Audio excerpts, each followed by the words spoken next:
સૌથી પહેલા મિત્રો ડેમો સ્ટેટસ વિડીયો જોઈ લો, પછી એડિટિંગ સ્ટાર્ટ કરીએ.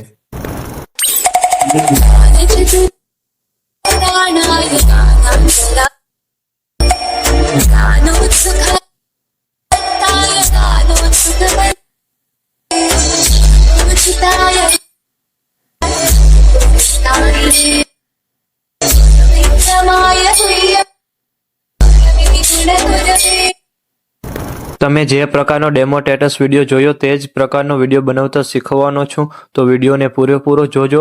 અને મિત્રો, બધું મટીરિયલ ટેલિગ્રામમાં મળી જશે. અને મટીરિયલ ડાઉનલોડ કરવામાં પ્રોબ્લેમ આવે તો ડિસ્ક્રિપ્શનમાં મારી ઇન્સ્ટાગ્રામની લિંક આપેલી છે, ત્યાં જઈને મને મેસેજ કરજો. અને ચેનલ પર પહેલીવાર આવ્યા હોય તો સબસ્ક્રાઈબ કરી દેજો. તો ચાલો મિત્રો, વધુ ટાઈમ બગાડ્યા વગર એડિટિંગ સ્ટાર્ટ કરી દઈએ. સૌથી પહેલાં મિત્રો, તમારે આ બંને પ્રોજેક્ટ ડાઉનલોડ કરી લેવાના છે. અને જો તમને મિત્રો ડાઉનલોડ કરતા ના આવડતું હોય તો ડિસ્ક્રિપ્શનમાં લિંક આપેલી છે, ત્યાંથી વિડીયો જોઈ લેજો. તો સૌથી પહેલાં મિત્રો, તમારે ફોટો એડિટિંગવાળા પ્રોજેક્ટને ઓપન કરવાનો છે.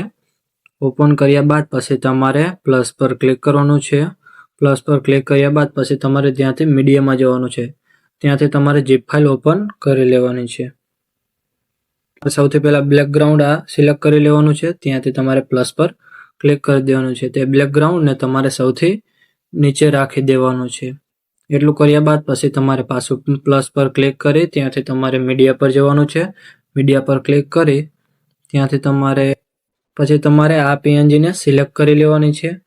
એને સિલેક્ટ કર્યા બાદ તેને પણ તમારે બેકગ્રાઉન્ડની ઉપર રાખી દેવાની છે. પછી તમારે પાછું પ્લસ પર ક્લિક કરી ત્યાંથી તમારે મીડિયા પર જવાનું છે. ત્યાંથી તમારે ગણપતિની મૂર્તિ લઈ લેવાની છે. તેને તમારે ત્યાં જ રહેવા દેવાની છે અને કશું કરવાનું નથી. પછી પાછું તમારે પ્લસ પર ક્લિક કરવાનું છે. ત્યાંથી તમારે મીડિયા પર જઈ ત્યાંથી તમારે પહેલાં હું તમને બતાવી દઉં. આ જો ફોક્સ લાઇટ વાળી જેવી પીએનજી છે તો તમારે લઈ લેવાની છે. તેને રાખી દીધા પછી પાછી તમારે બીજી પીએનજી એડ કરવાની છે. પછી તમારે દીવા એડ કરી લેવાના છે. દીવા એડ કર્યા બાદ પછી તમારે પાછું પ્લસ પર ક્લિક કરી મીડિયા પર જઈ ત્યાંથી તમારે આ ઘાસની પીએનજી એડ કરી લેવાની છે. એટલું કર્યા બાદ પાછું તમારે પ્લસ પર ક્લિક કરી મીડિયા પર જઈ ત્યાંથી તમારે આ એક પીએનજી બાકી રહી છે તેને તમારે એડ કરી લેવાની છે.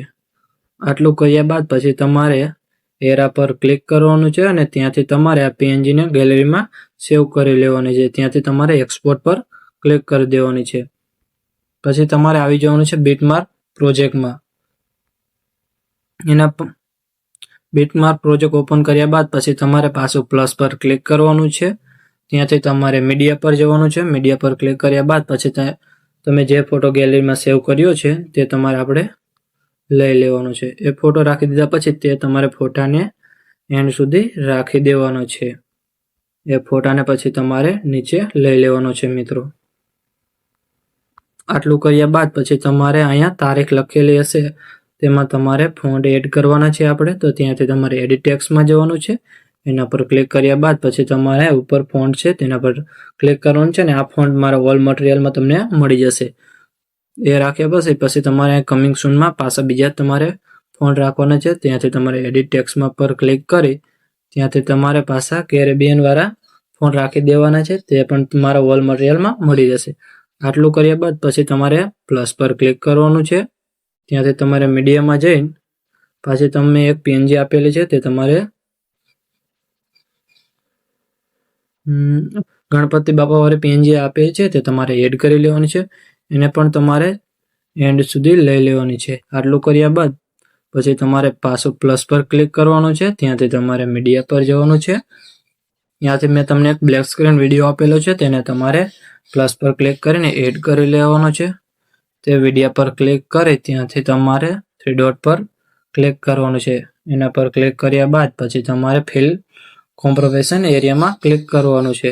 પછી તમારે બ્લેન્ડિંગમાં ઓપ્શન પર ક્લિક કરવાનું છે. પછી તમારે લાઇટિંગમાં જવાનું છે. લાઇટિંગ પર ગયા પછી તમારે સ્ક્રીન પર કરી દેવાનું છે. આટલું કર્યા બાદ પછી તમારે ઇફેક્ટમાં જવાનું છે. ઇફેક્ટમાં ગયા પછી તમારે અહીંયાથી એડ ઇફેક્ટ કરી લેવાની છે. ત્યાંથી તમારે કલર એન્ડ લાઇટ લખેલું છે એના પર ક્લિક કરવાનું છે. ત્યાંથી તમારે હોટ કલર હશે એના પર ક્લિક કરી ત્યાંથી સ્ટાન્ડર્ડ સેટિંગ કરી લેવાનું છે. પછી તમારે દૂધિયા ઇફેક્ટ રાખી દેવાની છે.